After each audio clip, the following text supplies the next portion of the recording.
ఎక్కువగా చర్చ ఇప్పుడు జిహెచ్ఎంసీలో నుంచి ఎక్కువ మంది 6 మంది ఎమ్మెల్యేలు జాయిన్ అవుతున్నారని చర్చ జరుగుతూ ఉంది.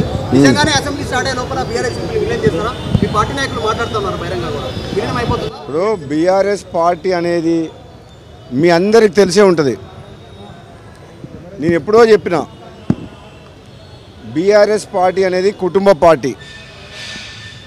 తెలంగాణ ఇచ్చింది కాంగ్రెస్ పార్టీ, ఉద్యమం చేసింది తెలంగాణ ప్రజలు, సకల జనులు. ఒక కేసీఆర్ కుటుంబం కోసం తెలంగాణ రాలేదు.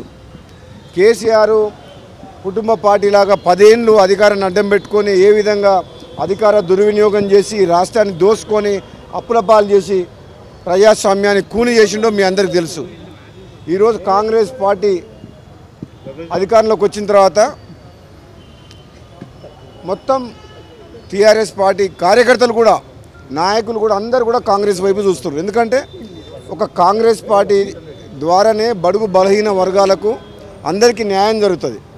ఇక్కడ ప్రజాస్వామ్యం ఉంటుంది, మాట్లాడే అవకాశం ఉంటుంది, ముఖ్యమంత్రులకు మంత్రులకు స్వేచ్ఛ ఉంటుంది, ఎమ్మెల్యేలకు గౌరవం ఉంటుంది. అక్కడలాగా ఆత్మగౌరవాన్ని చంపుకొని కేసీఆర్ కాళ్ళ దగ్గర ఆత్మగౌరవాన్ని పెట్టాల్సిన అవసరం లేదు. కాబట్టి రాబోయే రోజుల్లో తెలంగాణలో బీఆర్ఎస్ పార్టీ అనేదే ఉండదు. తప్పకుండా కాంగ్రెస్ పార్టీనే ఇంకా 10 ఏళ్ళ అధికారంలో ఉంటుంది.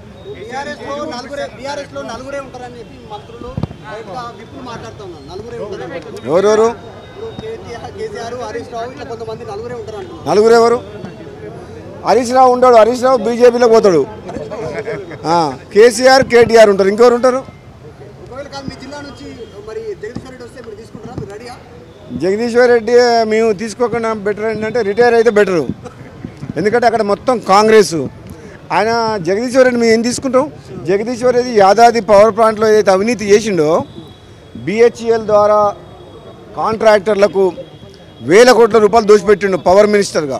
కాబట్టి జగదీశ్వర్ రెడ్డి మేము తీసుకున్నా కానీ బయట ఉన్న జైలుకు పోతాడు. కాబట్టి జైలుకు పోయే వ్యక్తులను మేము తీసుకోము. అవినీతి ఆరోపణలు ఉన్న టీఆర్ఎస్ నాయకులని కాంగ్రెస్ పార్టీ తీసుకోదు.